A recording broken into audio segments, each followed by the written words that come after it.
Finish up cutaneous mycoses with an illustration for the dermatophytes, which are responsible for the various types of rashes called tinea. So dermatophytes are the fungus itself that colonize the skin, and tinea is the disease they cause. There are 3 types of dermatophytes we're going to be talking about, and there are multiple types of tinea as well. But all types of tinea are basically the same pathology, just named differently by the location it affects. So you should by now be closely associating tinea infections with dermatophytes. Now we're going to throw in one more association for you, so that we can tie in a whole story. When you hear tinea, think Tin Man, as in the Wizard of Oz. That's right, Toto. We're not in Kansas anymore. We're in dermatophyte country. And we're going to learn everything we need to know about these low-yield bugs, but I promise there are some facts in here worth knowing, so don't go tapping your heels just yet. Before we start, let's briefly mention the specific fungi included under the name dermatophytes. There are 3: trichophyton, epidermophyton, and microsporum. Knowing the individual types is not very high yield, but we will illustrate them as 3 little munchkins seen here, with a T, an E, and an M on their chests. And they're naked because they're dermatophytes and they live on the skin, so they're showing you some skin. Dermatophytes, literally from the Greek, means skin plants, so that will help you remember that they plant themselves on the skin and rarely ever actually invade. Now, the Tin Man is going to represent all the various types of tinea. Tinea is commonly referred to as ringworm. In fact, the word tinea comes from the Latin meaning worm. If you speak English, then you can probably figure out the Latin for any of the tinea species and know what they infect. And we'll go over the various tinea by illustrating them on the Tin Man. We'll add rings of rust on the infected areas of the Tin Man's body, and these rings of rust are meant to look like tinea infections. And you can kind of understand why people call it ringworm. So let's start from the top with tinea capitis, which is on the head and scalp. And caps are also on the head and scalp, so that's an easy way to remember that. Then there's tinea corporis, which is on the body. Corpus is Latin for body, like corpse is English for dead body. Here you can really see these ring-shaped lesions that earn the name ringworm. Next we have tinea cruris, which is on the groin. If you can recall from anatomy, the crura is the structure that attaches the base of the penis to the ischiopubic rami, and this is also referred to as jock itch.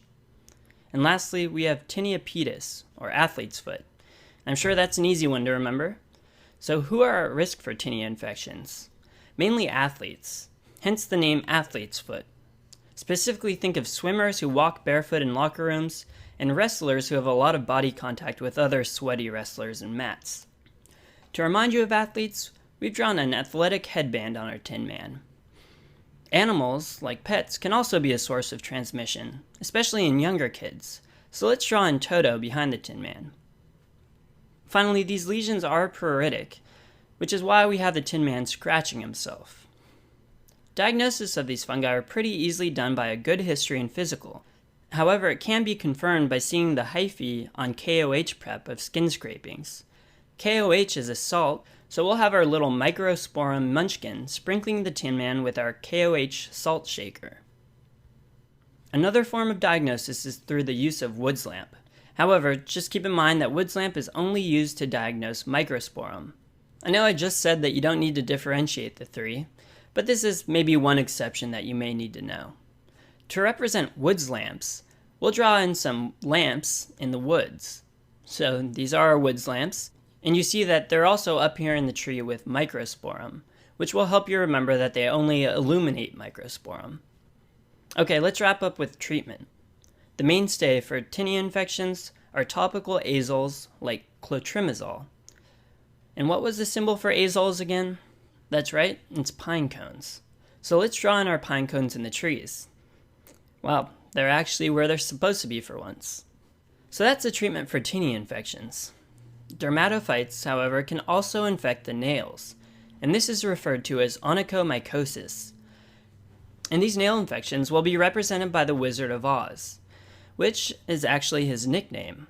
His birth name is really the Wizard of Onychomycosis, and you'll see we have him here peeking nervously through the trees at the Tin Man as he's biting his nails. Now, treatment of onychomycosis is actually a pain, and often requires oral medication to be successful. Notice we've made the wizard wearing a turban, which is supposed to remind you of the oral antifungal terbinafine. Terbinafine for turban. For any tinea infections that are more severe, or nail infections that just won't go away, you can step up the antifungal treatment with oral griseofulvin, which is perfect because it likes to deposit in keratin-containing tissues, such as skin and nails. To remind you of griseofulvin, we're going to have our wizard here holding a can of grease. Just the right treatment for a rusty tin man. Grease for griseofulvin. Griseofulvin has a lot of GI side effects and isn't really well tolerated, which can be intuitive for our grease mnemonic. If you eat a bunch of greasy foods, you'll have plenty of GI side effects. And that wraps up tinea and the dermatophytes. Kinda sounds like a band name. Alright, see you next time.